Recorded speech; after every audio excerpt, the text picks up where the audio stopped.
Folks, welcome into Marketology for Monday, April 9th. We're going to be hitting on Masters recap, also UFC 223 recap, how the books did in both of those, NHL playoffs, NBA tankathon as well, handicapping that. It's got to be tough for the odds makers, and a little MLB talk as well. We're bringing in one of the best odds makers in the world from CG Technology, Vice President there, Matt Holt. Matt, welcome in, man. Hey, Drew, how's it going? Good, man. Long weekend, lot going on. Masters weekend, good UFC card. Say good. It was a crazy, hectic UFC card. It turned out to be some exciting fights. But actually excited to get your opinion on all of these. How was your weekend?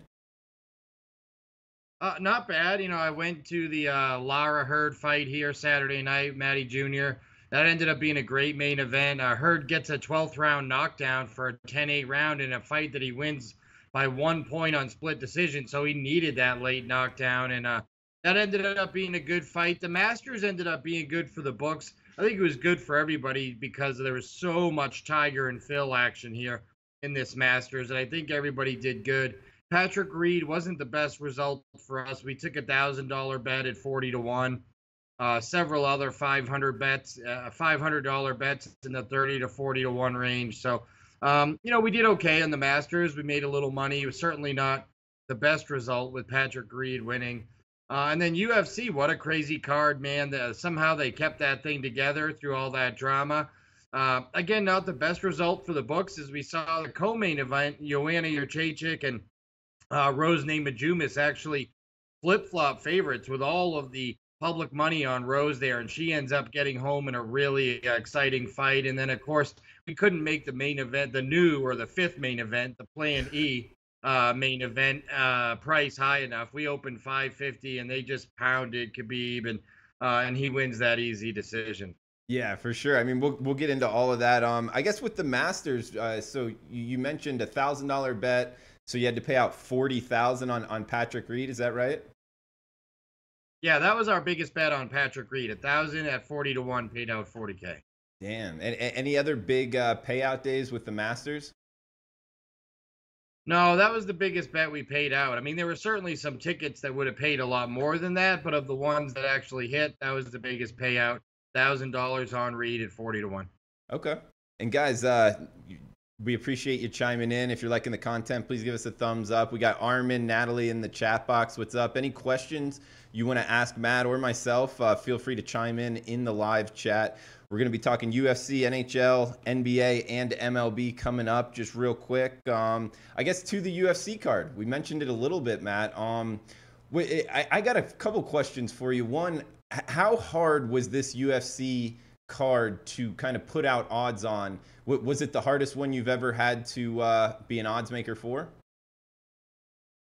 Yeah, absolutely. I mean, the constant changes to the card, and you also had to factor in what effect of the fighters that did fight this whole incident had on them. We heard Rose Namajunas say she almost didn't fight because of the incident that happened with Conor McGregor, that she was actually really close to pulling out because of the amount of stress and everything that it had caused her. So, I mean, it was really hard to measure the intangibles this week. And then when you're on your fifth main event, I mean, that becomes difficult to measure too. And it certainly was a challenge this week, much more than other weeks. In the fight, do you remember the fight where the guy had a bloody face? He was yelling a lot. He was like a wild man out there from Boston. Do you remember that fight? Yeah, I do. Yeah, what was up with that guy? I mean, would you actually look to kind of for bettors to bet on him or fade him next time? Because I had him written down a note to myself to fade him just because he was so wild, and I don't think he really knew what he was doing. But at the same time, I mean, you got to give your cap, tip your cap to him. He went the whole fight. Yeah, I would probably look to fade him. Look, I faded him actually for a half unit in that fight anyway. Yeah. He whether that storm came back and got the win, but this is a guy who's been a little bit overmatched in the UFC before. The emotion's nice, but yeah, I certainly won't be looking to play on Chris Grutzemacher at any time. Yeah, Ritzenbacher, that was his name, from Boston. That guy was wild. Eric Nisbet in saying, K Pasa, what's up? Talking Denver -4 all day. We got NBA coming up next. Matt, anything NHL playoffs. We got they're starting on Wednesday. Any team I guess you brought it up I think last week. NHL playoffs, you know, it's where the 8 seed can beat the 1 seed, 7 beat the 2. It happens. So as far as putting out odds on this, series prices, game 1 prices, anything you think the watchers need to know about? So what's interesting here is despite the fact that Vegas is the biggest liability in all of, I mean, the Golden Knights are as big a liability in the hockey futures as we've seen in a decade here in Vegas.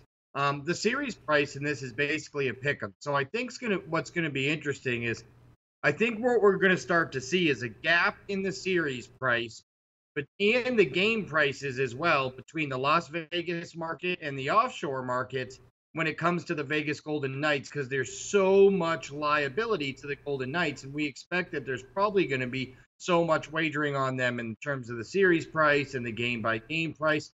I know you can't get playoff tickets here. You know, everyone I know wants to get them. You cannot get a playoff ticket for Vegas Golden Knights in this town right now. It's just absolutely amazing. So that's one of these rare times where a city that has sports betting like Las Vegas has this unbelievable connection with a brand new team. And I think you're going to start to see those offshore markets waver and the gap grow big between the offshore markets on Vegas game prices, series prices, and the Las Vegas prices. It's certainly something to keep an eye on. So do you, in your opinion, could there be value betting against Vegas in the playoffs? I think if you live in Vegas, there's probably or if you're betting in Vegas, there's going to be value betting against Vegas in the playoffs. But I don't know that the offshore lines are going to match as much. Yeah, that's true. Yeah, you mentioned the gap. I could definitely see that happening. Matt, what about in the NBA? I have a question just off the top. NBA tankathon, it's kind of getting mainstream headlines now with these teams, I guess you could say, trying to lose. Is this one of the tougher things to put out odds on? I mean, we were just talking before we went live. I wouldn't want to take big bets on the NBA, on teams tanking, you know, how much they're trying. How are you factoring this into putting out numbers? It's a real challenge. Motivation in the NBA at this time of year is such a challenge. And the problem is, too, and what we really try to keep an eye on, the one thing that I guess we can control a little bit this time of year is the information, because half of these teams that are tanking, not only are they not giving maximum effort, but they tend to rest guys. So we try to be on top of the information as much as possible, because at least that can save you a couple of bets or save you a couple of bad numbers. You know, it was interesting. You had someone talk about the Denver line tonight. Well, Denver hasn't played very well without their starting point guard, Gary Harris, who is still officially listed as questionable, but I heard Harris is coming back tonight, and it's actually generated a little buzz around whether, you know, Denver in that must-win situation get done tonight. What I think's interesting in the East is you have 3 teams basically. Miami, 3 were Washington, Milwaukee in the 6, 7, 8 spots. All 3 of those teams probably want to finish in the 7 spot. I mean, you want to play the Boston Celtics round 1, missing all those guys. I mean, they're the most beat up team going into the playoffs, and they're all basically right there. I mean, they're separated. Miami, Milwaukee are tied, and then Washington's 1 game behind them. So if you're a team like Milwaukee tonight laying 12 points at home to the Orlando Magic, and the Greek Freak is questionable, I mean, does Milwaukee even want to win this game? Because if they lose and drop back into the 7 or stay in the 7 spot, that's probably right where they want to be, playing the Boston Celtics. So, you know, we talk about the tankathon teams, but then we have teams that are in the playoffs that might be trying to tank too to get that 7 seed in the East to face the Boston Celtics instead of the 76ers or the Toronto Raptors round 1. Man, that's a wild scenario. I didn't even think about the teams already in the playoffs. What about, so this New Orleans game? I mean, they're already up to, what do you have them at now? -9? All the way up to 9, from 6.5 to 9 now. And look, this is one of those situations, and we saw it yesterday, and we always comment on it in the office. And one of the things that we tend to do here, me and the guys in the office, is we look to fade these overblown must-win situations. Look at yesterday, last day in the NHL, Boston Bruins -380 versus the Florida Panthers. This is a hockey game, -380 to go ahead and clinch their division in the, you know, prototypical must-win situation, and they lost outright.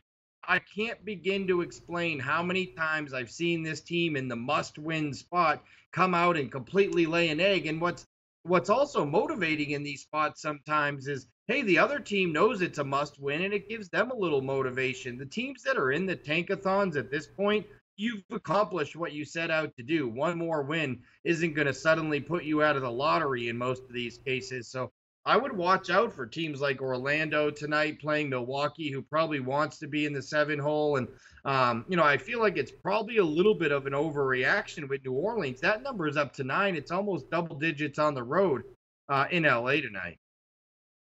Guys, if you're watching, feel free to chime in any questions on the live chat. We're trying to keep the show to about 20 minutes, so about 5 more minutes. So feel free to fire out any questions for Matt. Matt, I got one for you off the top of my head. Can you bet at CG Technology, you personally?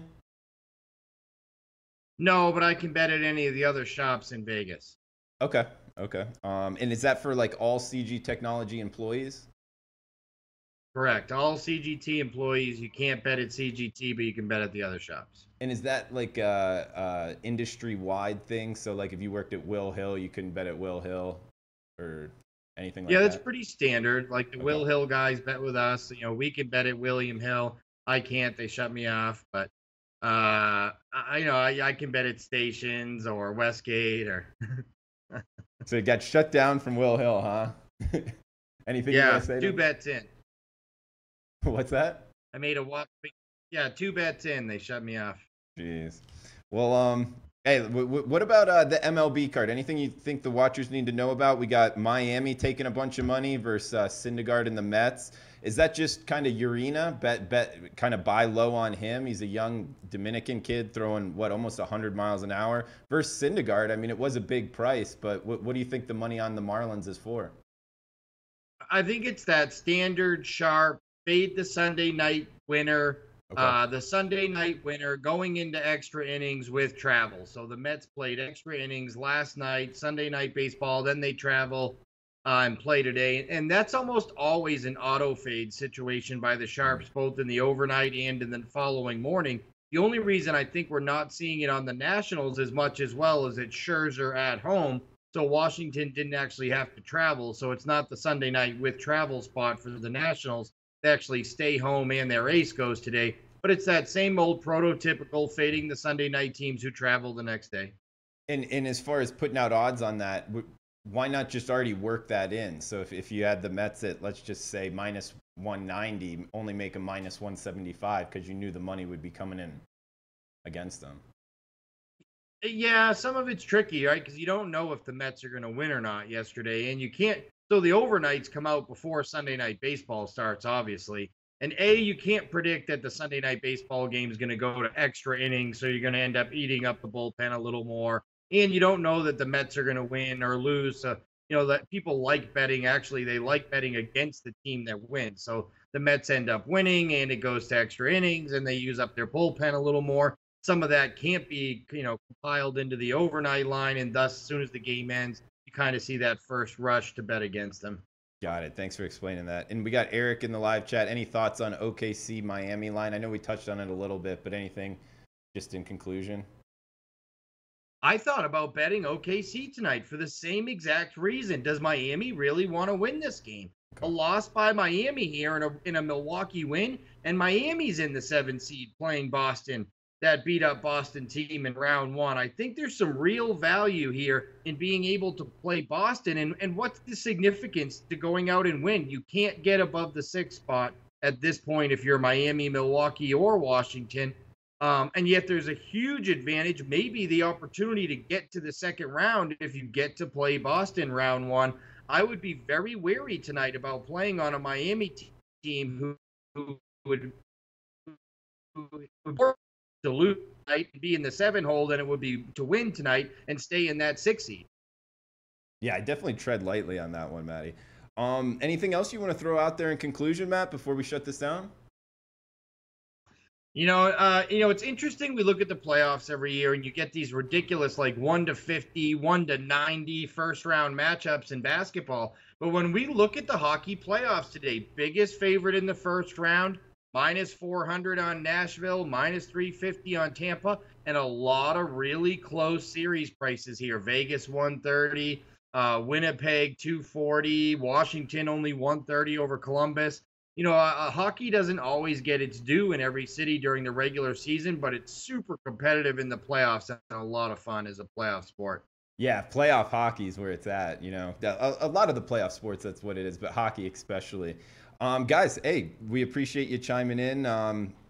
We got Fred saying, Matt and Drew, fantastic info. Keep up the great work. Thank you, Fred, for that. Armin, Houston winning the West in NBA. I think he's talking, Matt. Anything on the Rockets winning the West? In your thoughts? Well, we had a run on it about 2.5 weeks ago. At this point, the market has adjusted itself so much that I think the sharp action has kind of started to die down on Houston. I mean, at some point, the Warriors are going to get these guys back in the playoffs. And if they do, they're the proven commodity against D'Antoni. And he doesn't have the best track record of leading teams to the finals. So I think all that value on Houston, unfortunately, is gone. It doesn't mean they won't win the West. It just means you're not getting the price you would have gotten 2 weeks ago if you bet it right now. All right, good stuff, Matt. Great information, man. Appreciate you taking the time. Guys, we'll be back same time, same place, Marketology next Monday. Thanks for tuning in.